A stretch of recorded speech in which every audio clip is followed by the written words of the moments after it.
Friday the 14th, market analysis, Stan Ehrlich. 9:35 California time, and we are sinking. Unfortunately, the bearish engulfing we had a few days ago did not work as far as I'm concerned, because yesterday we went right through the high of the signal on Wednesday. So all I can say about that is we have two bearish engulfings. One works slightly on the far right of your screen, and I'm zooming in on it in a moment.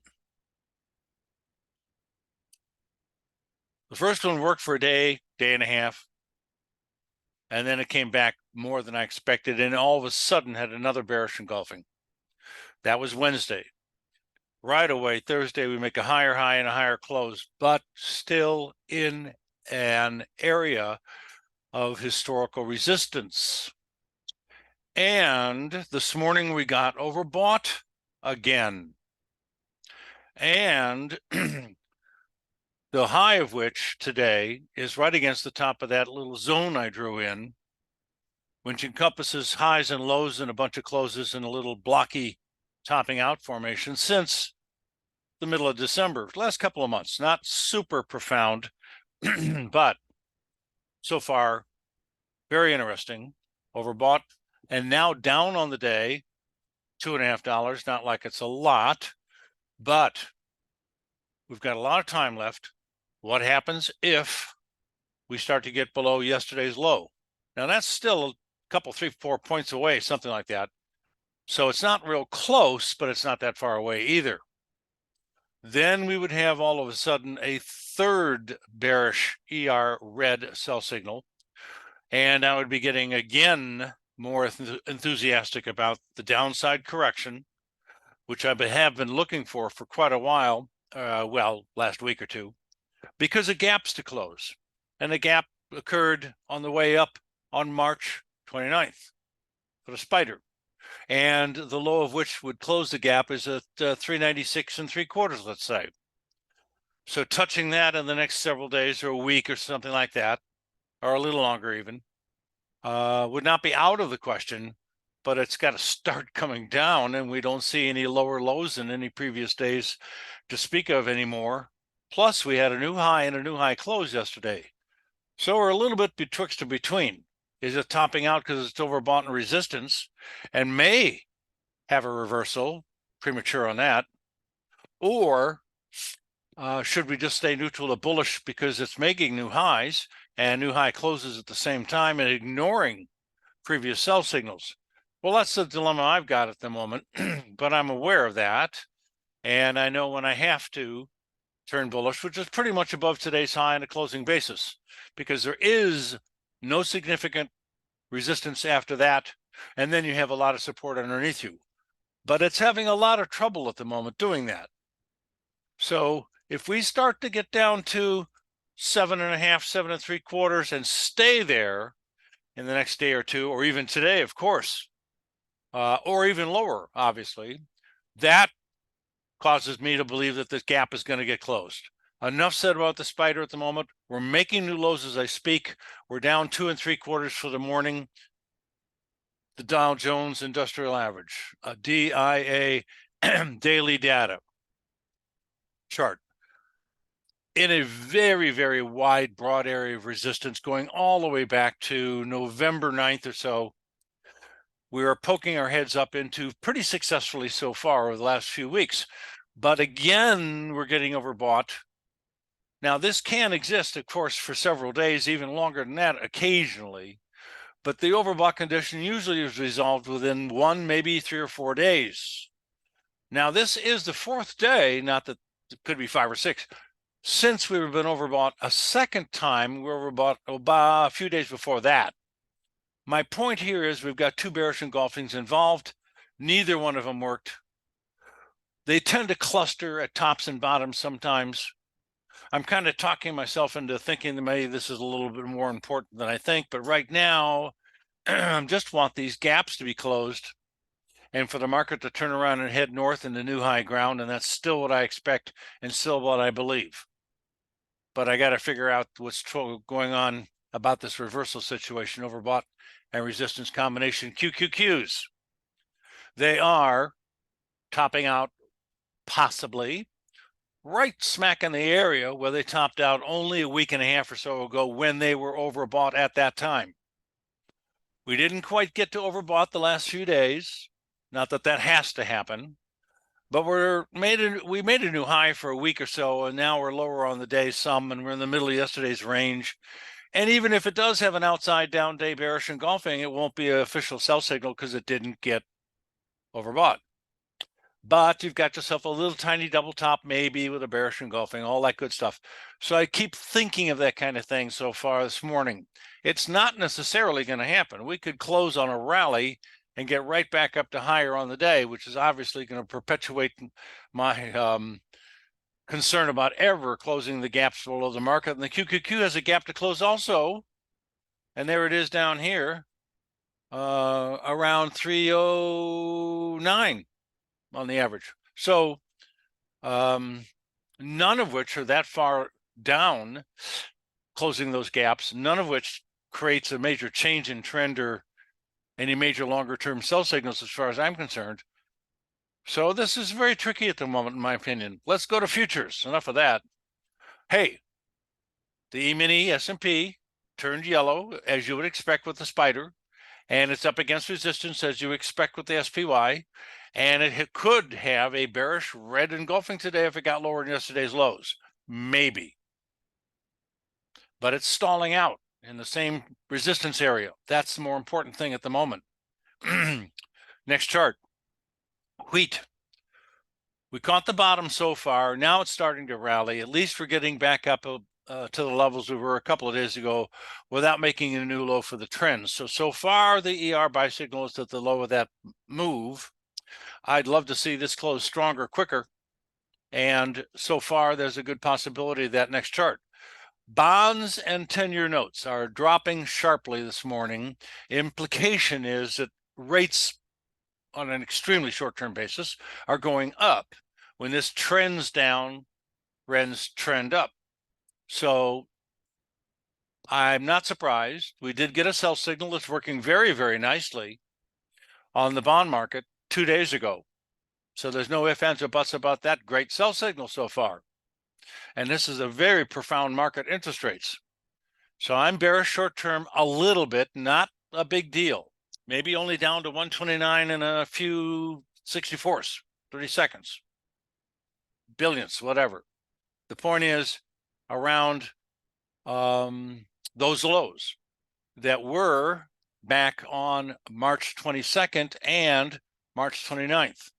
That's fairly good support.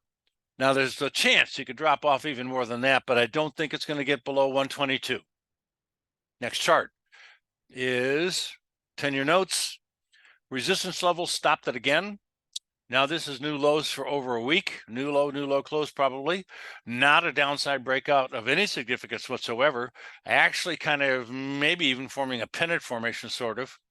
So I'm not going to be surprised if it holds at 114. That would look like a significant support level, but there's still that chance, like in bonds, that it could come down to the lows that were made around the turn into March, a month and a half ago. Next chart. Crude oil at resistance, overbought. Last couple of days, I've said that, looking a little bit weaker, but right now, smack in the middle of that little red zone. So, reserve comment for tomorrow, Monday, that is. Heating oil, neutral, a little bearish, no signals. We need to hold above those two big green dashed lines below the current quotes, but around the lows that we saw way back a year ago, about 4 different times at least. So that's a huge support area. Breaking that, and I think it's going to happen, is going to be very bearish. Next, natural gas already broke support, already has been in a bear trend for quite a while. By the way, we did catch the top of the market on the heating, what is this, natural gas, on August 23rd of 23, which in retrospect, 2020 hindsight, turned out to be the head of a head and shoulder top to the day. Unfortunately, we didn't get any sell signals on the two shoulders on the left and right here, but I drew in the little neckline and also drew the minimum downside objective, which happened to be support. And it came down to it and ignored the support and just dropped like a rock even more. But it took about a month or so for that head and shoulder top to work, and it was not just the downside. That was the minimum downside objective, but I use the word minimum because I've seen this happen before. Chart patterns have minimum objectives up or down, but sometimes they're the beginning of much, much larger moves. So far, that bullish engulfing we caught on February 22nd did okay, but the bear trend persists. Natural gas made new lows, rallied back up a few days ago to a little bit of resistance, and is now fiddling around. I'm bearish. Next chart is gold, silver, and platinum. We caught the bottom of the gold market, silver market, and platinum market with ER bullish engulfing signals. August 28th was the low, the first low of a minor double bottom formation, which made new highs for the whole trend yesterday and is now correcting. I don't see this fairly large down day as being anything serious at this point. Don't like to see a big down day, but whatever. Doesn't do any damage to me.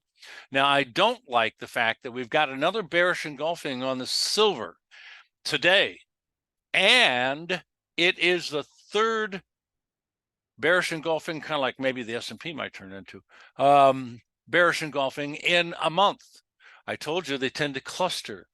After the RSI got way up to actually very close to 90, probably 89 something, and 88.68 looks like the high tick. So that's very high. Above 90, I'd be even more adamant about this, but that's pretty close to 90, plus the overbought conditions for quite a while, plus the third time we're seeing a bearish engulfing. I think silver is about to turn down. Now, throughout this rally, I have said that if you're flat the market, and we were when the market had the bullish engulfing on March 10th, then you go long because you don't have a position. But this move has been so smooth, so significant, so steady, and a damn good strong one at that, that the ER3 and ER1 position trades would probably have stayed with this trade all the way up.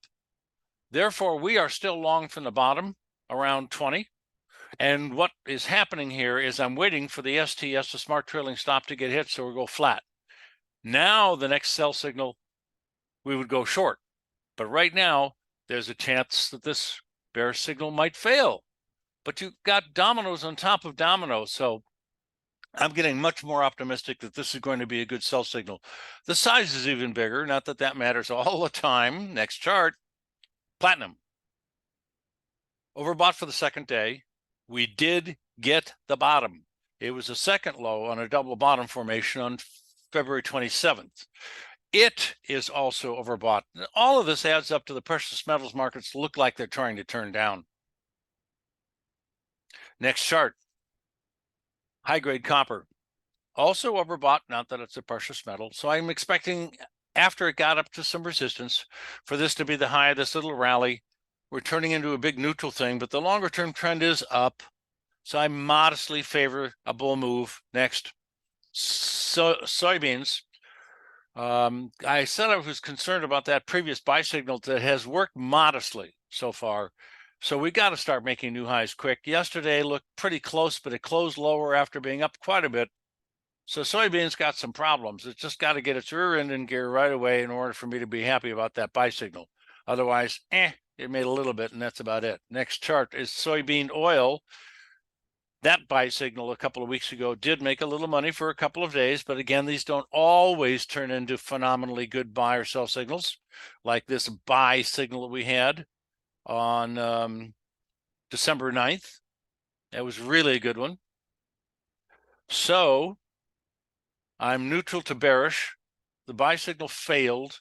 Next chart, soybean meal. Long-term trend up.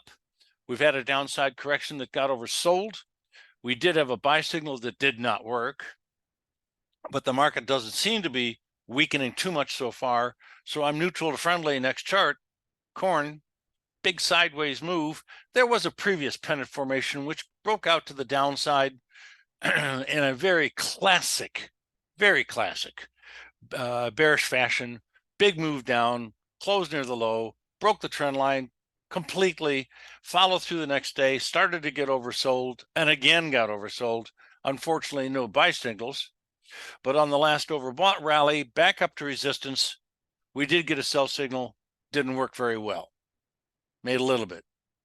This is topping out, in my opinion. I need to see something more convincing, but the pennant formation and the way it broke out and the way it reacted still looked to me like it's got more downside room. Next chart, cattle. We got the bottom of the break almost to the day, and you notice a lot of these ER buy signals, which are green, and the ER sell signals, which are red, are the high or low of a significant swing, sometimes a huge swing. October 13th, stock market bottom. So we're overbought at the moment. I expect a little bit more of a correction, probably down to 161-ish, and then back up again. Trend is up. Doesn't look like there's anything seriously wrong about this long-term bull market yet. Next. A little oversold. Expect a minor bounce. Hogs are going lower. Next. OJ topped out. Warned you about overbought conditions, so this one's not coming down as quickly as I thought. So I expect a little bit more downside, but it is a bull market and a bull trend. So I'm looking for 157-ish to produce a bottom to be a buyer at OJ. Next one's cocoa. Similar commentary. Next, sugar, overbought. You know what that means. And we're back to the S&P 500 E-mini, which is still around low and last. And we're down 3.08 now, 09 on the S&P at the moment. Remember the last time I mentioned that it was down 275. So it keeps on sinking slowly. We'll take a quick last look. Oh, I do have something to say about the euro dollar has a new bearish engulfing sell signal today. That would be the forex market. We have an outside down day, an overbought condition, slightly an overbought condition, but there it is.